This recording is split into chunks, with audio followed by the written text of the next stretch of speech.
We are here with Vas, and we would like to interview him to know about how the negotiations are going. Yeah, that's a good question. I mean, you feel that there is no real deadline, and that makes that all the difficult issues, you feel that the negotiators are trying to postpone that to Paris. I think what will happen this week is a tough negotiation on the so-called INDCs, which means every country is invited to pledge something by the first quarter of 2015. But how will that look like? How will that pledge look like? And for example, the EU is really asking for more strict formats so that we can compare what's on the table. But other countries feel that as a kind of an interference with what they are promising or at least giving to the UN. So the discussion this week on the decision is really going to be, is it a really strict format that is being proposed or a more loose format? I fear it's going to be a rather loose format so that we don't know exactly what will happen afterwards. But other issues which are very important, but which I expect to be postponed more, is of course, again, always on financing. Very crucial for developing countries. They feel the impact of climate change already. They have to adapt to it, and they need money for that. It's very simple, and the big question is the money available?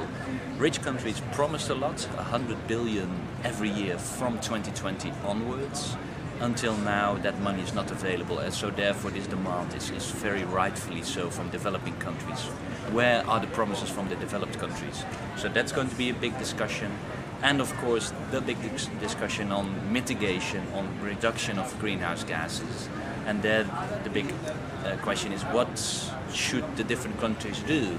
And from a developing perspective, a lot of countries say, sorry, first rich countries, later on we. But for example, the United States is clearly saying rich countries should not be separate lists anymore. Every country should be treated the same. And this debate will also be very harsh this week. But I fear that the real decisions, like I said, will all be postponed to next year. So the real debate happens in the end, also in Paris.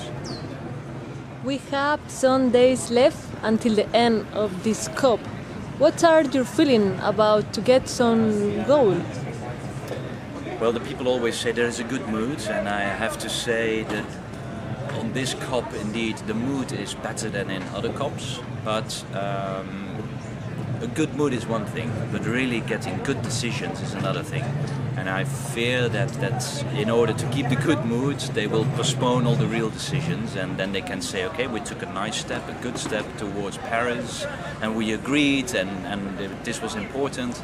But behind that good mood, then mainly all the difficult discussions are being left for 2015. So nice to have a good mood, but I prefer to have a good deal. Okay, great. And just the last question. You know, I'm the Executive Secretary of Global Green, but I'm also from Spain, and I'm very interested to know what our former minister told in this negotiation about climate change. You mean the new commissioner? Yeah. Cañete. Yeah, Mr. Cañete. Mr. Cañete. He arrived on Monday. He's clearly not that experienced at this moment. I mean, Connie Hedegaard, the previous commissioner on climate action, she was really pushing for things, and she made clear where Europe was fighting for. I must say, until now, new Commissioner Cañete is less clear. He's more vague. He's I must say, not really a very enthusiastic person, and we will be noticing him very closely. But until now, I miss Connie Hedegaard. Okay, thank you very much, Vas, for your attention. You're welcome.